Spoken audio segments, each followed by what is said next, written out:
অধ্যাপক ম.স. আরেফিন সিদ্দিক টানা ৮ বছর ঢাকা বিশ্ববিদ্যালয়ে উপাচার্যের দায়িত্ব পালন করেছেন। তার ছাত্র ও সহকর্মীদের অনেকে চেয়েছিলেন সেই ক্যাম্পাসে তার অন্তত একটি জানাজা হোক, কিন্তু শেষ পর্যন্ত ক্যাম্পাস বা শহীদ মিনারে আরেফিন সিদ্দিকীর জানাজা হয়নি। বিষয়টি নিয়ে আরেফিন সিদ্দিকীর ছাত্র ও শুভানুধ্যায়ীদের অনেকে সামাজিক যোগাযোগ মাধ্যম ফেসবুকে সমালোচনায় মুখর হয়েছেন। সাংবাদিকতা বিভাগের সাবেক শিক্ষক ফাহমিদুল হক ফেসবুকে এক পোস্টে উল্লেখ করেন, অধ্যাপক আরেফিন সিদ্দিক ঢাকা বিশ্ববিদ্যালয়ের শিক্ষক ও উপাচার্য ছিলেন। তার ঢাবি ক্যাম্পাসে জানাজা না হওয়া খুব খারাপ দৃষ্টান্ত হলো। ভবিষ্যতে কারো কারো ভাগ্যে একই ঘটনা ঘটবে। পরিবার চায়নি, এটা চালাকির কথা। পরিবার কেন চায়নি সেটা বুঝতে পারলে আসল বিষয় বোঝা যাবে।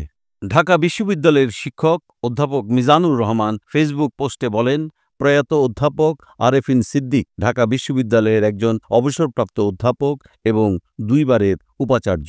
তার জানাজার নামাজ বিশ্ববিদ্যালয়ের কেন্দ্রীয় মসজিদে হওয়াটাই কাম্য ছিল। সেখানে ছাত্র শিক্ষকরা তাকে শেষবারের মতো শ্রদ্ধা নিবেদন করবে। কিসের নিরাপত্তার অভাবে তা করা গেল না তা বুঝতে পারছি না। এই পৃথিবীতে তো আরেফিন স্যার আর বিচরণ করবেন না। আল্লাহ সবাইকে সহনশীল হওয়ার তৌফিক দিন।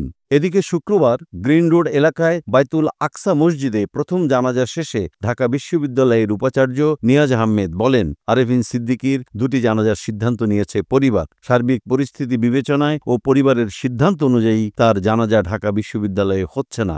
তবে কেন্দ্রীয় জামে মসজিদে বিশ্ববিদ্যালয়ের পক্ষে বিশেষ দোয়া হবে।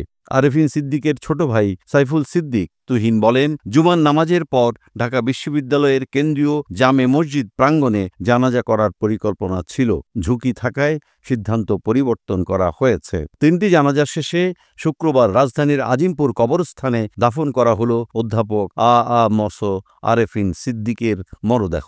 বাবা মায়ের কবরের পাশে চিরনিদ্রায় শায়িত হলেন ঢাকা বিশ্ববিদ্যালয়ের সাবেক এই উপাচার্য।